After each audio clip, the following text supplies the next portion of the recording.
first attempt at a what A co-discussion a type co-discussion type video. It may be a little awkward. Just warning, and it also may take a while. I don't know, but we're gonna try to keep it interesting.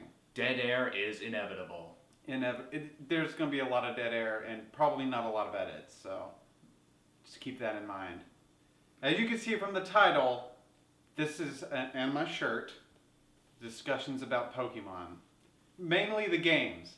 Me personally, I haven't seen a lot of the anime. I don't know if you have or not. No, I only saw the Kanto anime, and I just gave up after it just kept going along with the games. Well, my biggest issue with the anime is it seemed like Ash never progressed as a person. Like, he always kind of sucked.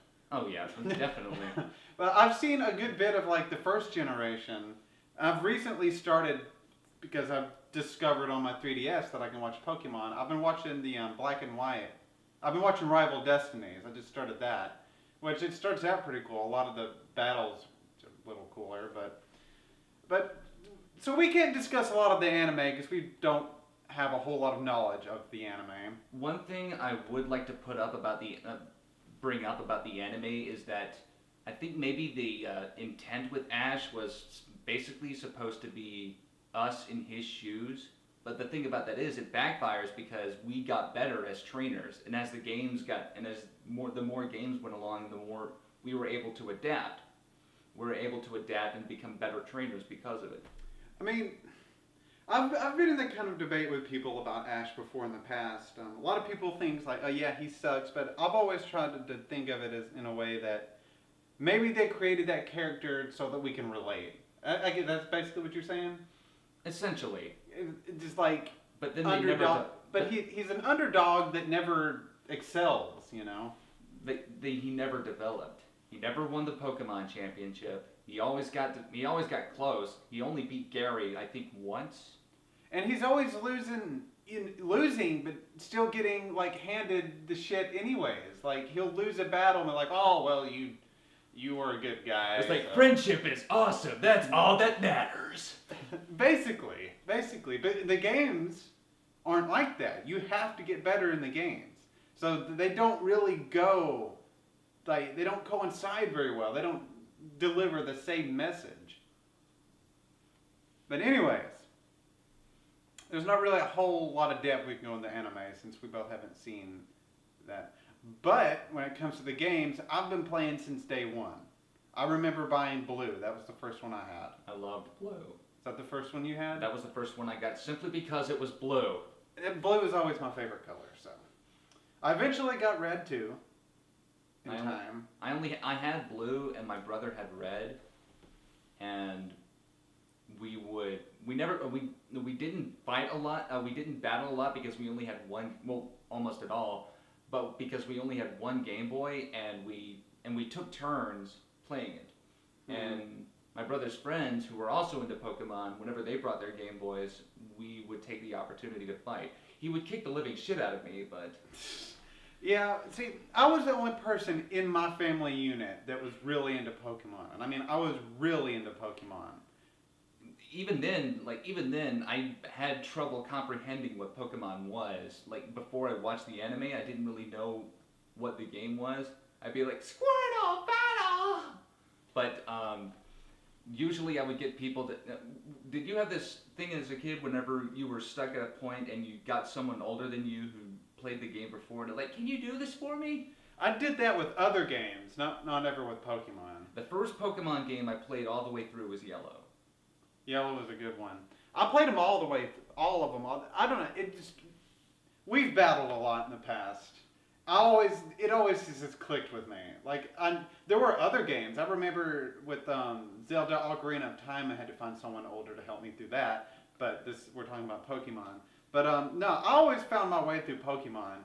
And like I said, in my family unit, I was the only person really that into it. But me and my friends from school, we were all extremely into it. We even called ourselves the Pokemon Club. And we were made fun of a lot. And we also... I wonder why. That was why. We also... Well, no, what I'm about to tell you is why. You remember the little toys? There used to be these little toys where, like, There were toy Pokeballs. The Pokemon figurines attached to little Pokeballs. Yes, but they can go in them, and you could clip them to your belt loops, and we did that in public, in school, and we thought we were awesome, but we weren't. But You were awesome. In your mind, that was all that matters. but that was like we didn't give a shit. People picked on us like we don't give a shit. You know, I have my Pikachu, and I have this. The games meant so much to me. Like, it's hard to explain how much they meant to me. Like, I was a dork. I didn't have a whole lot of friends, but the friends I did have, we were all kind of misfits. But we found a solace in these Pokemon games. And to this day, no matter what they put out, I guess people would call me a fanboy, but that's fine. No matter what they do, I'm always going to buy the next Pokemon game, you know? Because it holds that emotional bond that I developed when I was a kid. Just with our generation, games have just done that with people. I've learned that there are just certain franchises that really you just hold a certain bond to. Yeah, you know, I've been a lot of back and forth with how I feel about fanboys in games, and I don't think it's a guilty thing. I think we're emotional creatures, so these type of things we latch on to, It's understandable to be passionate about something, but what people get annoyed about fanboys is just like how vehement, like how annoying they could get when they vehemently defend someone, and how they'll get sort of uppity about it. Yeah, I never got like that. Like, I was like, you don't like Pokemon? You're stupid. You're stupid. Yeah. I'm better than you. Pokemon's better than this stupid Halo Call of Duty shit. It was creative. Not like that. Yeah, no, I don't. You've never known me. I've never been like that. In fact, I'll openly be like, yeah, I'm a total dork, but it makes me feel good. So yeah, like I stated before, there are three tiers of fans. There are just the people who are just casual fans. Then there are like the fanboys who are just like super dedicated to it, and then there's like the people who are just obsessed with it, like who collect everything Pokemon related, yeah, Pokemon paraphernalia. Yeah, but when even as a fanboy, if you want to call me that, I am still like completely aware of the mistakes in Pokemon. I'm not going to sit there and champion them as flawless games, and that brings me, to the current generations. There's a lot of problems I've had. It took a long time, it felt, for the games to evolve at all. The new generation seems like it takes like it. I know it's not the right way to say this, but this is how I feel. It feels like it takes 2 steps forward, but 1 giant step back. Yeah, So, it took a major step forward with the graphics. All of my life, through all of the Pokemon games, that's always how I envisioned a Pokemon game. It's the 3D. I felt like they could have did this 3D thing a long time ago. Not like the 3DS, but the 3D imaging. Like we had, when the N64 came out, we had games like the Mario games. I just lose my mind. It was the first like 3D Mario game. Super Mario. Yeah, Super. I can't believe that slipped my mind. That was one of my favorite games ever. For some reason it slipped my mind. But that was really innovative for its time. Yeah. Pokemon, like maybe not. It was always handheld, so I understand that's probably has a lot to do with its slow evolution. But I don't feel like it should have took this long to get to this point. Well, let's see. I would kind of agree and disagree with you, because graphically it has taken little tiny steps, but I think with X and Y, they were going into new waters. So I figured they did take some great bounds and leaps in terms of the graphics department, but maybe with the next coming generations, they'll probably be more comfortable with the hardware they're working with, and they'll be able to work on the engine and make an even more immersive 3D world. Like there'd be no more space like a battle space in between the Pokemon during battles. Maybe it would just be in like a forested area, and they would just stand across from each other. No more space between the Pokemon. You know, like there would be this circle where the Pokemon would be. You're talking about in the battle sequence. Yeah, in the battle sequences, and basically what the next generation of Pokemon games could do is just eliminate all that together and just create a seamless integration into the sequence. Make it a bit it's a tiny touch, but it would make it would make a significant difference. One thing I would like to see them do, like, well, first off, I want to say with X and Y, I love them. I love them. They're great games. They are great games, and with what you're saying, I guess you could kind of look at them as sort of a prototype, but a very competent one. Yes. Like, there's a lot of glitches that need to be worked out, a lot of progress to be made, and maybe with the introduction of these games, we're about to see an exponential growth in evolution of Pokemon. Like I said, I'm always going to be there with Pokemon. I always have, and I always will. But I feel like Black and White 2 were kind of gimmicks a little bit. Yeah. Like the sequels, like they were good, but it's just like I felt like they were probably working on X and Y at the time, and they just kind of had that. They're like, all right, because they're really frequent. That's one thing I will give them with Pokemon. They're very frequent. Like Black and White 2 basically just allowed Pokemon from older generations onto that basically in the Black and White universe. Yeah. Because Black and White 1 was just all new Pokemon all around, weren't they? Yeah, I believe so. Well, yeah, I think if I remember correctly, I don't want to say we could be wrong. It's possible.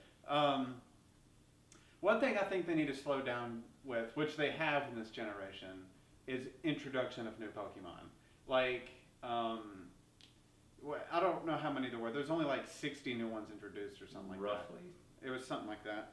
And I liked a lot of them. Whenever I feel like they don't have to concentrate on putting out over 100, and they're like, okay, we're just gonna come up with as many creative ones as we can. Some of them were fails, but The it wasn't. Pokemon.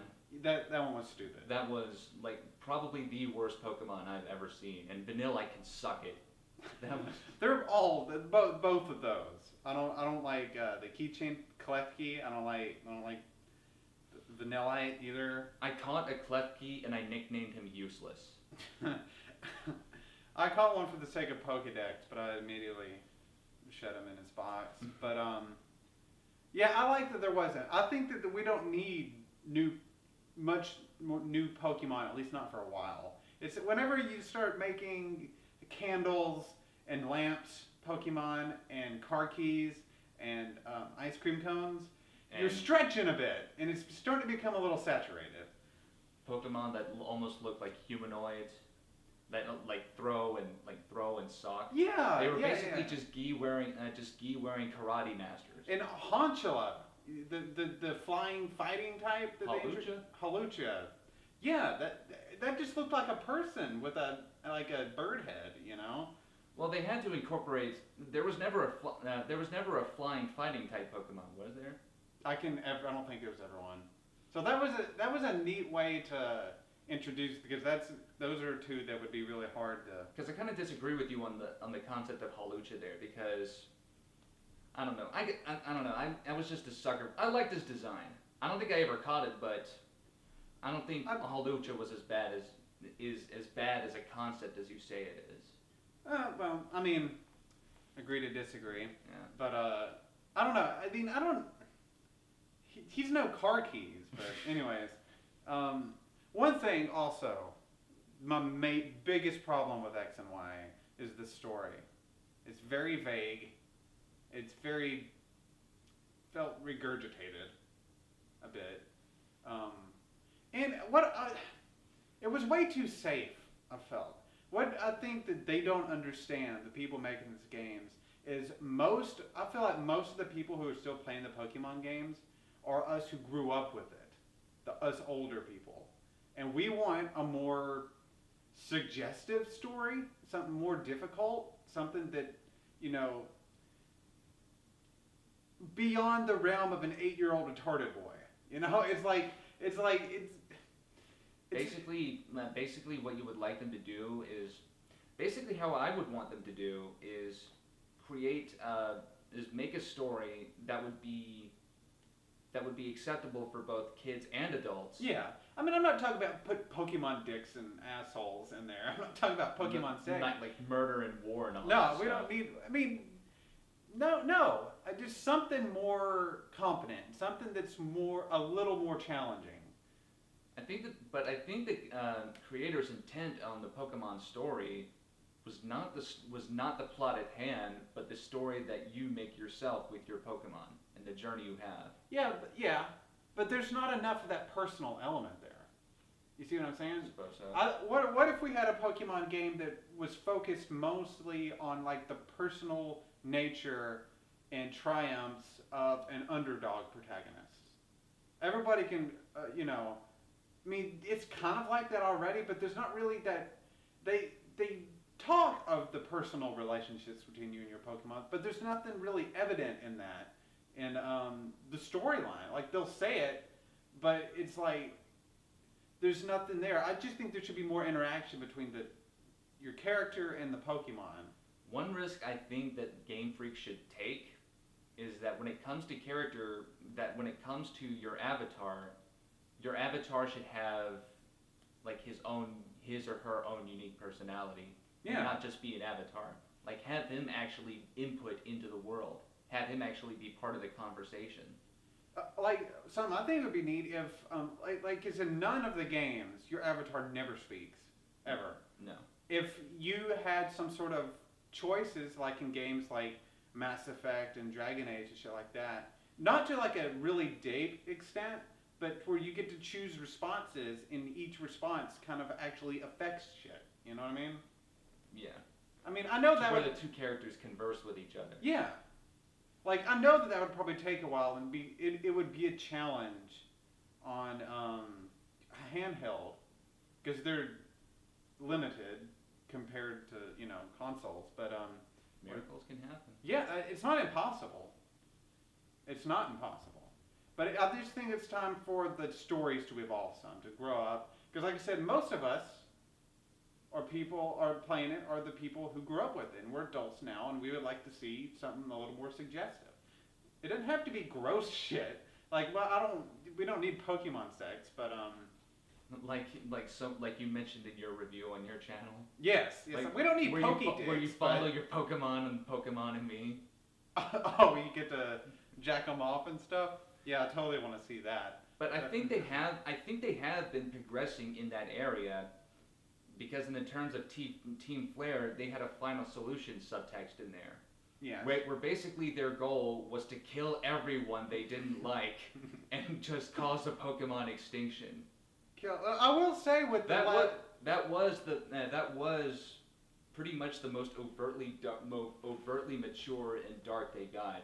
But what I thought was kind of neat with it, which I will admit, even with the black and white generation, is both of them are pretty dark stories, but also, like, are the villains villains? Like, I feel like in a sense, they seek a positive end, but the means are inappropriate. Killing everyone. They never used that terminology. They wanted to essentially eliminate everybody that wasn't Flare. Yeah. And the reasons behind it were, I guess, understandable, because a lot of people like fuck up the world for the worst. Yeah, the world's fucked up, and that's probably a subtext of the game. Like even Professor Sycamore kind of acknowledged it and kind of viewed it from Lysandra's perspective, but disagreed on just killing everyone. Yeah. Like even with the black and white generation, like they wanted, at least what they preached is they wanted to liberate Pokemon because they felt they were captive. But complete hypocrites, because they themselves captured the Pokemon and battled them. I think further along in the story, it was Gateses who just wanted to take everyone's Pokemon for themselves. Yeah, eventually it was revealed, but it kind of, it kind of left you, I don't know, Like the torn animal, in two different places of like, are these people actually bad or not? as the plot progressed, and their aim became more clear, like you would know that like the animal rights activism subtext is all there. Yeah, of course. Yeah, they the PETA and shit has already attacked Pokemon and stuff. I don't know if that was their attempt to kind of alleviate that or not. I really don't think they're concerned It could at have all. been an attempt to just satirize PETA. You wouldn't know. Possibly. Through a kid's game. Yeah, like right now I'm making the first ever fervent attempt to complete my Pokédex, and it's very hard, but Wonder Trade is wonderful. That's one of my favorite. That's something I think that needs to stay. I think what should be built upon is maybe like a trade auction, is where you put a Pokemon up for trade, and other trainers try to offer you their Pokemon trade. Essentially an eBay situation Pretty much. for Pokemon. Like, that would be an interesting way. Because in terms of Wonder Trade, it can backfire horribly. You probably end up trading like an Arceus for a Caterpie. Yeah, I'm sure that's happened before. Which happens a lot, but then you just trade that Caterpie, and you may just get something worse, or something better, or something you always have. But if you keep trading just that one, you'll eventually wind up with something good. It's just sometimes it takes a while, and that happens to me a lot. Like a chain. You trade your god. You trade God for a little caterpillar, and then just work it up for maybe, I don't know, a Blastoise or something. Yes, essentially. It's just It's like, about sorry, turnover. God. Needed a Blastoise. Anyways, as for the anime, I'm trying to get back into it, but it's the future of the games. So I can't speak for much for the anime because I'm not sure exactly what direction it's heading in. But I just think it's time for them to mature a bit. That's my main thing. Also, something with the battle mechanics I like to see. I'd like to see them finally be able to like actually strike each other. Like, like Scratch still is like they don't actually make contact with the other Pokemon. That's kind of what I was referring to earlier. They like actual physical attacks. Yes. They like jump off and actually. Yeah. Like a lot of the projectile moves will strike, but I'd like to see a lot of the more physical moves. Watch Nidoqueen use guillotine and cut someone's head off. Wait, is that a move? What? Like one hit. I think in the earlier games there was a move called guillotine. There might be, It but was I a don't one-hit remember kick. I remember head removal. It was a one-hit KO move. So, I don't know. Someone correct us on that, please. Yes. Anyways, I don't think they should introduce a new generation for a while. I'd say just use the shit tons of Pokemon we already have and do something better with them all. I want them all. One thing, like, one part of the battle mechanic I think they need to change is that they need to change up the fairy type in terms of weaknesses and strengths. Well, because fairy type is overpowered. They're only weak against steel and ghost, I think. I think it's poison. Poison ghost, I'm not exactly sure. I Correct think- us on that. I think. Just kind of off the top of my head. The fairy types, I like their introduction because dragons were overpowered before, and now dragons fairies are pretty much dragon types don't even affect them. Yeah, So they're immune to 'em. against dragons, that's good. But then you create a new type, then now it's a little overpowered. But there has to be that one type that's there has to be the golden gun, essentially. You know what I'm saying? That's 007 reference. There has to be that. If everything was completely equal, there would never really be that that rarity. That's oh man, I don't get to see that often, but when I do, I'm going to use the shit out of it, and it's going to be very helpful. But you see what I mean? And I kind of see what you mean by it. I think that would fall within the stats of the Pokemon and not exactly the type. Because some normal Pokemon are better than others, some fighting Pokemon are better than others stat-wise. Yeah. And going back, I just thought of something kind of funny.